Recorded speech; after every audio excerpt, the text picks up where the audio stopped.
At hindi siya, mga kababayan, nanumpa na magsasabi ng totoo at pawang katotohanan. So ang ibig sabihin, yung statement niyang pinalabas doon, hindi man totoo yun. Hindi niya pinanumpaan, mga kababayan, sa harap ng Congress. Ang nanumpa lang po, yung other resource persons na inimbita ng Congress, yung mga taga-kuwa, ayun.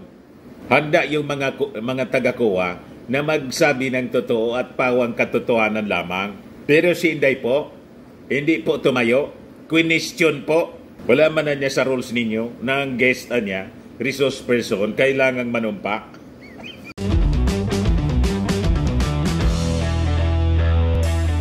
Ito naman po yung bago naming product na binibenta online. iGlow Serum, whitening po siya. Tingnan ninyo yung epekto sa aking anak na architect before and now. Yung mga inquiries po ninyo, dumiretso na lang kayo sa kanyang Facebook account, Riz Maravillas.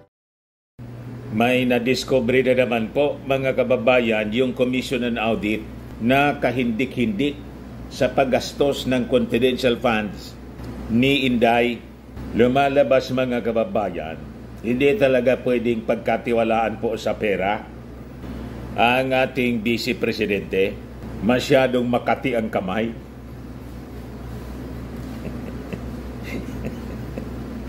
Kumakati lagi, mga kababayan, ang kamay. Yung tawag dito sa amin, hindi makati yung kamay. Mahaba ang kamay. Alaba ang kamot. Pag alaba ang kamot, mga kababayan, delikado. Mahaba ang kamay. Pag may nakikitang kwarta, mga kababayan, di ba? Talagang hindi pwede ito maging presidente po. Delikado. Malamang mabangkra po ang ating bansa. Matulad tayo sa anong bansa yun na bankrupt? Sri Lanka. Bankrupt, mga kababayan.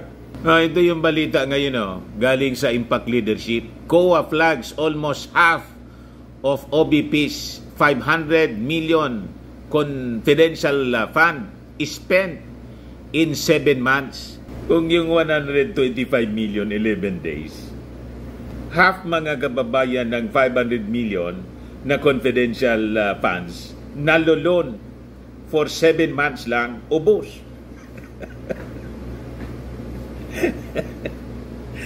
Matindi.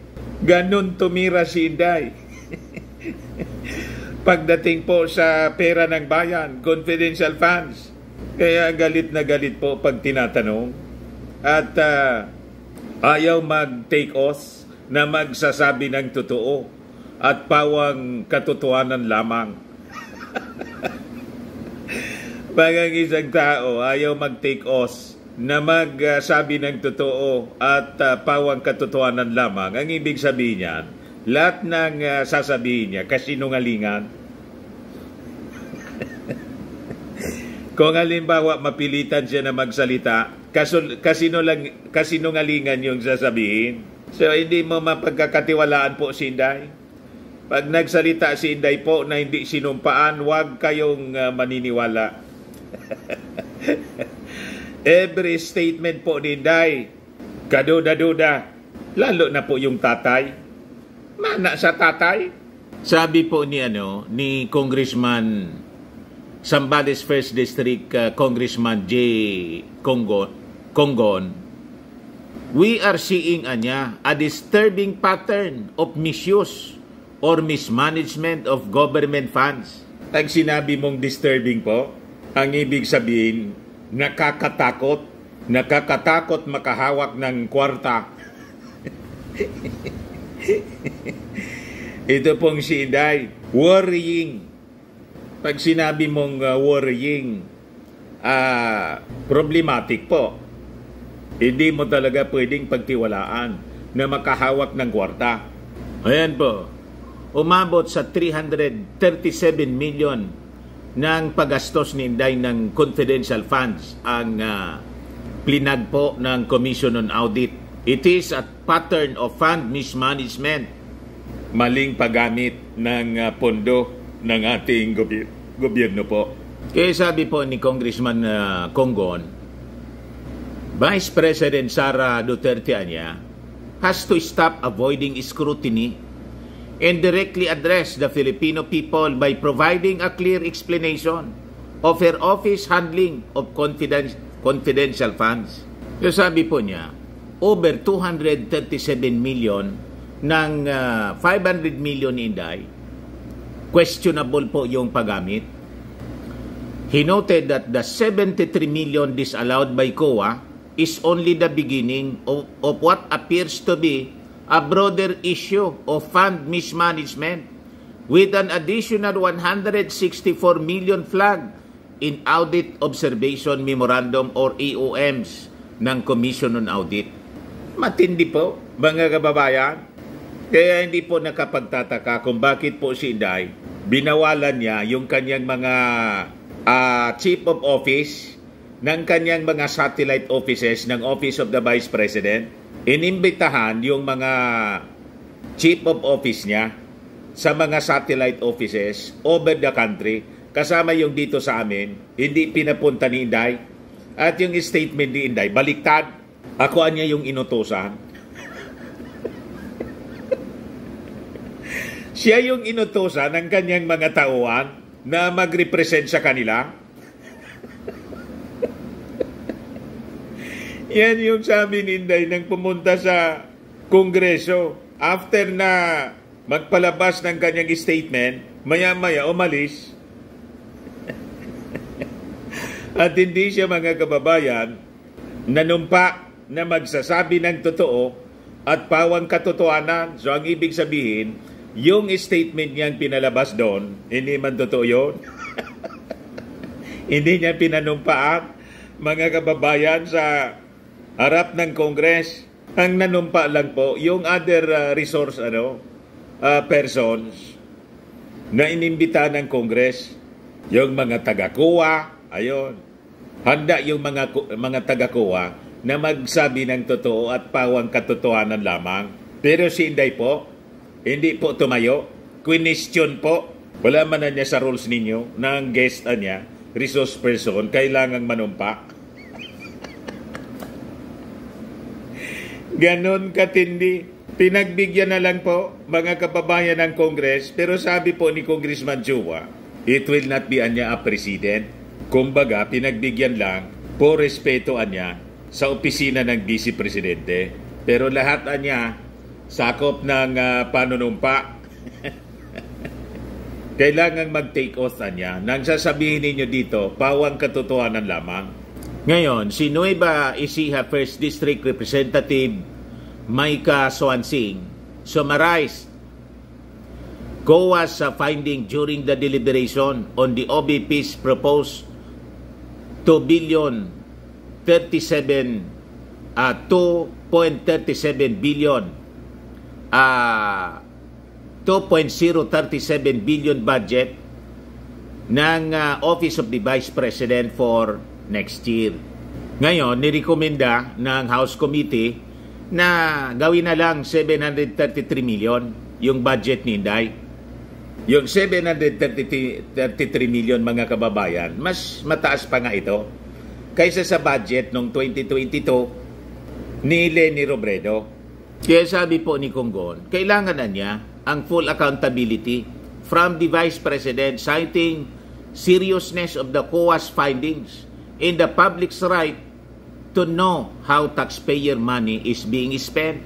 Tama po, may karapatan po natin na mga mamamayang Pilipino na malaman paano ginastos ni Inday yung pera ng bayan. Umiinit ang ulo ni Inday pag tinatanong kung paano niya ginasto yung hindi niya pera. Arrogante pa po. Saan ka nakakita, mga kababayan? Siya na yung humihingi, siya pa yung galit. Kaya napareact po si Arnold Clavio. Sabi ni Arnold Clavio po, humihingi ng pondo. Siya pang mayabang. Ngayon lang ako nakakita ng isang government official na nakikipag banggaan sa mga kinatawan ng taong bayan. Kayo ba, kapag humihingi kayo ng baon sa inyong magulang, ikaw pa ba ang mayabang o magmamalaki? Komento ng veteran broadcaster na si Arnold Clavio. Bratinila nga.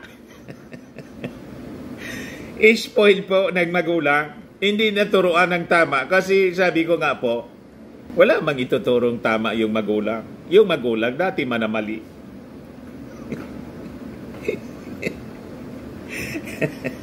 Yung magulang masama din yung ugali. So ano pang yung mamanain ng ng anak sa magulang? Yung magulang wala ding modo.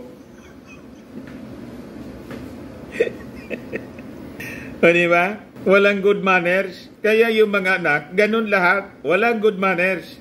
Kaya yung mga fans nila, mga followers, hindi ninyo napapansin. Yan ang mga bashers ko dito. Pari-parihan sa amo nila, masasama ang ugali, mga walang mudo. Sabi dito sa balita po, the audit revealed that the Office of the Vice President spent 500 million in CIF over 209 days, averaging 2.4 million per day. Significant amounts were allocated for purchase of information, totaling to 14 million in December 2022. And 42 million across 2023. Additional funds went toward payment of reward, surveillance activities, and operational costs such as supplies and safe house rentals. Hindi may paliwanag po ni Inday kung ano yung pinurchase na information. Bakit ganon ka mahal? Sino-sino yung nagbigay ng information? Ano nung uri ng information yung binigay? Para bayaran ng milyon-milyon. O diba mga kababayan? Alam na kung saan napunta. So sabi dito, disbursements of 73.3 million pesos in December 2022 were disallowed, with funds spent on goods, medicines, and equipment flagged as inappropriate uses of the CIF. Hindi man dapat yun po ginagamitan ng confidential funds, yung purchase ng medicines, at saka po equipment. Yun ang nasa report ni Inday. Kaya po, napakalaki yung kanyang pananagutan sa Congress. Kaya may rason yung Congress na tapyasan yung kanyang budget. Kasi hindi po mapagkakatiwalaan si Inday na humawak ng malaking pera. Dapat kay Inday po, zero budget. Tama? O kung hindi, mga kababayan, dapat kay Inday, hindi po nagtatrabaho sa gobyerno kasi ayaw niya ng accountability. Transparency in accountability. Ayaw na niya ng ganon. O di wag siyang magtrabaho sa gobyerno. May option naman po siya.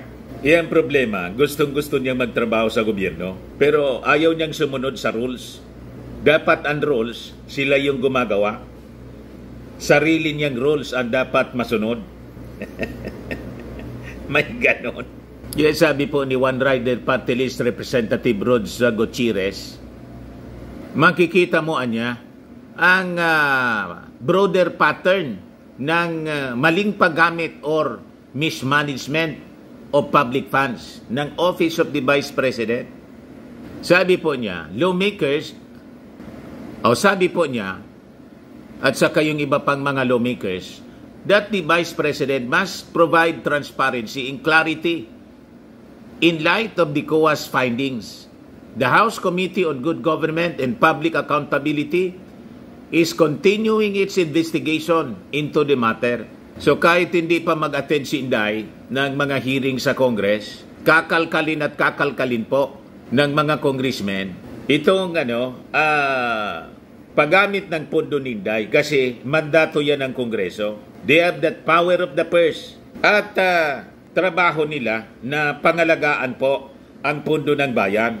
Kaya dapat, sabi ng mga congressmen, tigilan na ni Inday ang pagiging o pag-aasal pusit.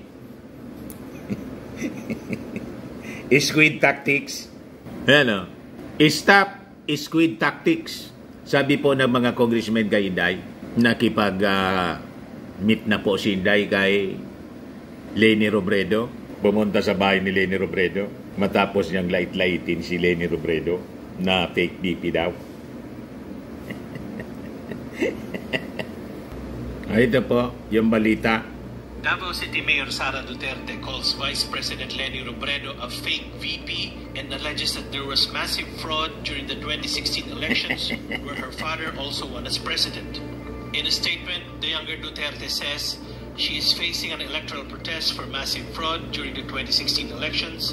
Her honesty has been questioned since day one of her term as vice president. She is not called fake VP for no reason. This comes after Robredo made a statement that those who are not honest should not run for public office. The statement was a response to Duterte saying during a hugpong ng pagbabago rally that everybody lies, honesty should not be an issue. The electoral protest filed against Robredo by Bongbong Marcos is still undergoing recount before the Supreme Court, sitting as the Presidential Electoral Tribunal. The Court of Appeals or CA. Ayan po. Pagkatapos, may kapal pa si Inday ng pagmumuka na pumunta kay Leni. Matapos awayin niya yung ating Pangulong Bongbong Marcos at tumiwalay sa unity. Ganon mga kababayan.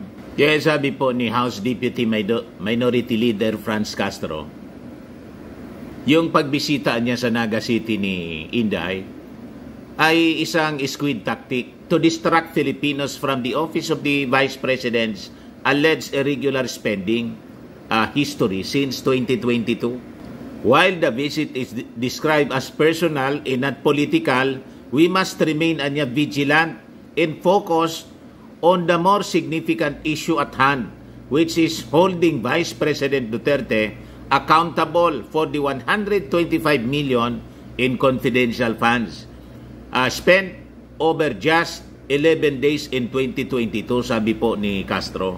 So sabi po niya, we should not be sidetracked by these maneuvers. The public deserves transparency and accountability, particularly on matters involving public funds. The question surrounding the use of these confidential funds must be addressed and clarified. Since she's already gone to Naga Anya, BP Duterte might as well emulate former BP Robredo in facing the budgetary briefing and plenary deliberations of the Office of the Vice President Budget. Tama nga naman mga kababayan. Ikaw anya Mr. Maravillas, ano yung basa mo sa pagpunta ni Inday kay Leni Robredo? That is a clear political maneuver po. Naghanap siya ng kakampi sa taong nilait-lait niya. Ano ba man ang ibig sabihin nun? Di ba? O ngayon, sabi ng mga kakamping, iba-iba yung reaksyon ng mga kakamping. Si Trillanes na imbirna, galit si Trillanes. Pero si Kiko Pangilinan po, sabi ni Kiko, wag na niya ninyong palakihin. Tatakbo kasing senador siya, si Kiko, umaasa siguro na baka isupport siya ng mga DDS. Pag nag-alyado mga kababayan yung Duterte, makipag-alyado sa kakamping, yung ibang kakamping po, kahit daw sumama si Leni Robredo, makipag-alyansa kay Inday Sara, hindi man sila sasama. Galit talaga sila sa mga Duterte. So, ang makukuha lang ni Inday na kakampi si Leni Robredo. At malamang yung mga taga-Naga na supporters ni Leni Robredo, hindi man niya makuha. Di ba? Ayan si Inday po. Sa Piña Francia Fiesta, sabi diyan, Didma Inaga. Hindi man siya pinapansin, nagkikipagsiksikan din sa mga tao. Hindi man siya pinapansin po. Di ba? Sa mga naghanap ng malinis and spacious fitness gym, pumunta lang po kayo sa aming Colossal Fitness Gym. We also offer Grab Car Rental with our brand new 2023 model ng Toyota Innova. We also accept booking for those who are planning to travel via PAL, Cebu Pacific, and other airline companies, local and international, and bills payment for Meralco Bills, PLDT, Aleco Bills, etc. Ang Colossal Fitness Gym is located at 3rd floor Security Bank Building, Landco Business Park, Legazpi City, Albay. For inquiries, look for Chilon Maravillas. Contact number 0966-802-0949. Yan yung aming Innova. Lagi na pong matao sa amin. Pati mga foreigners po, tingnan ninyo. Mga British tourists sila. Ang lalaki ng katawan na, mga kababayan, nag-gym sa amin. Ito naman po, Indian National. Ito mga mga European sila. Ito naman yung bago naming product na binibenta online, iGlow Serum. Whitening po siya galing sa South Korea. Tingnan ninyo yung epekto sa aking anak na architect entrepreneur, Riz Maravillas. For inquiries, look for Riz Maravillas on FB.